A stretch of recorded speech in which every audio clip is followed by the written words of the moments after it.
Welcome. I am super excited to guide you through this explainer today. We're looking at a highly controversial, widely discussed internet analysis that dives deep into modern gender dynamics. To do this, we're going to rely entirely on the visual breakdowns we've created from the source material. We're going to impartially unpack exactly what this creator is arguing, looking at the terminology, the case studies, and the underlying philosophy they present. Whether you totally agree with the premise or strongly disagree, understanding how these arguments are structured is just absolutely fascinating. So let's jump right in. Okay, let's dive into this. Right out of the gate, the source makes a highly disruptive claim. I mean, for generations, the cultural narrative often pointed the finger at men when it came to unfaithfulness, right? But this analysis flips that completely on its head. The creator argues that recent studies suggest not only are women more prone to infidelity than men, but they actually possess a unique, almost unmatched mastery of stealth. Basically, they argue that women simply don't get caught as easily. It's a bold thesis for sure, but what actual data points are they using to back this up? Well, to anchor this opening claim, the source points to a global study asserting that an astounding 50% of married women keep a standby replacement partner waiting in the wings. In this particular worldview, this isn't just some weird anomaly. No, it's presented as a structural reality of modern relationships. The core argument here is that half of all married women literally have a backup plan ready to go, just in case their current marriage falls apart. But, to understand exactly why the creator thinks this happens, we have to look closely at their specific vocabulary. Section 1. The concept of hypergamy and abundance. To really grasp the analysis being presented, we've got to clearly define the core concepts that act as the foundation for the creator's entire argument. So the crucial point is understanding hypergamy. In this specific worldview, it isn't defined as a conscious choice or, a moral failing. Rather, it's seen as an ever-active, unstoppable biological instinct in women.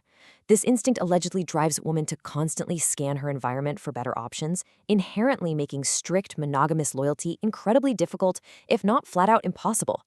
The argument is that this invisible radar is just always on, constantly evaluating the landscape for a partner of higher status. Now, the source is specifically speaking to an audience of men navigating this perceived reality. They discuss the transition from the red pill mindset, which is total skepticism of modern romantic relationships, over to the purple pill. The purple pill represents a man who understands this harsh, alleged reality, but, still cautiously wants to pursue marriage. And understanding this specific mindset is critical because it explains exactly why the extreme loyalty tests we're about to see are happening in the first place. The speaker explicitly warns that if you take this path, you absolutely cannot do it blindly. You must aggressively test your partner's loyalty. Section 2. The loyalty test. A recorded call. To prove this theory, the creator plays a recorded trap set by a man named Yusef for his fiancée of 3 years. Here's exactly how the trap is set. Step 1. A caller pretends to be from a supermarket running a promotion, and they contact the engaged woman. Step 2. She's told she has won a free luxury couples trip to Marrakesh. And then step 3, the hook. The caller asks her to provide the name of the primary man in her life so they can register the second ticket. This specific scenario is used to expose what the source calls the modern woman's abundance mindset, the belief that she has multiple romantic options actively available to her. So the caller asks for the man's name, and instead of naming Yusuf, her fiancé of 3 years, she names someone else entirely. She says, "Is it Yassine? Yassine Ismail."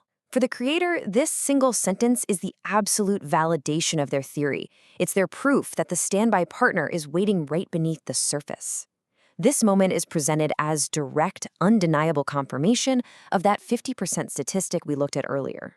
The tension escalates instantly because Yusef, the fiancé, reveals he is actually the one on the line, orchestrating the whole test.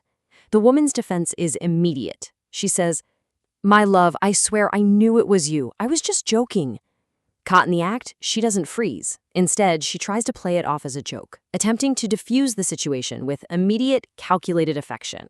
Now, what's really interesting about this response is the second stage of her defense.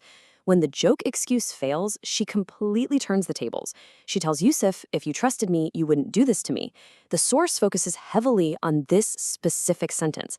Suddenly, the betrayal is no longer the issue. Rather, his lack of trust is the issue. She flips her own actions into a direct accusation against him.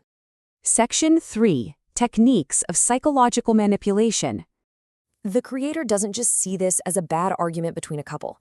They present it as a masterclass in modern relational manipulation, using this specific call to define broader societal behaviors. They categorize her response directly as gaslighting, describing it as a Machiavellian tactic used to shift blame and completely confuse the man. But why the crocodile tears? Well, the creator claims they aren't out of genuine remorse. Instead, they act as a calculated tool to trigger a man's natural biological instinct to protect her. By crying and acting like the victim of his lack of trust, she short-circuits his anger and somehow turns him into the wrongdoer. And this brilliantly illustrates the stark juxtaposition the source draws here. You have traditional male programming, which relies on romantic faith, clashing completely with modern female programming, which operates on pragmatic self-interest. Men, the argument goes, operate on naive good intentions. Women, on the other hand, are operating on calculated self-interest.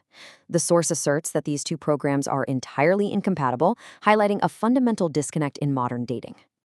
To quantify this disconnect, the creator throws out a massive, shocking statistic: 98%.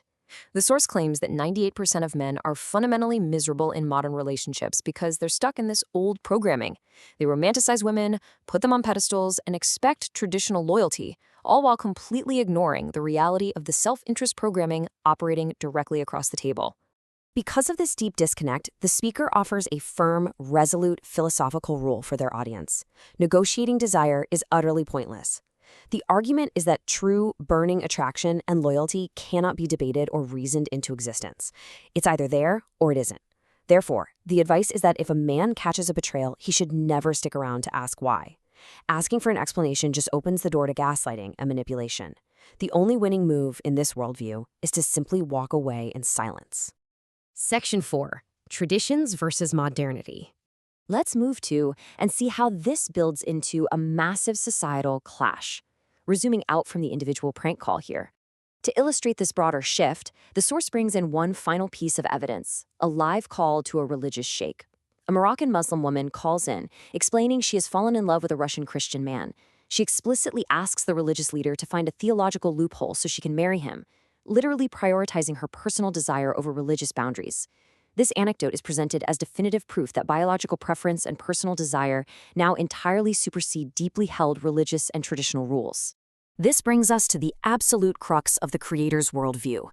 The thesis is that modern laws, combined with the erosion of traditional and religious structures, have completely removed the brakes on the female hypergamy instinct. Without the strict boundaries that society used to enforce, this biological drive for constant upgrading is now operating completely unchecked. And that, they claim, leads directly to the relational instability we see running rampant today. The explainer concludes its analysis with a quote borrowed from a figure named Coach Adams. If a woman today decides to end the relationship with you, she will turn your world upside down. It is a stark, fatalistic warning. The creator is basically leaving their audience with the message that power dynamics have irrevocably shifted, and the consequences of ignoring this new reality are absolutely devastating. Which leaves us with the ultimate question derived from this source's analysis: has instinct truly overpowered tradition?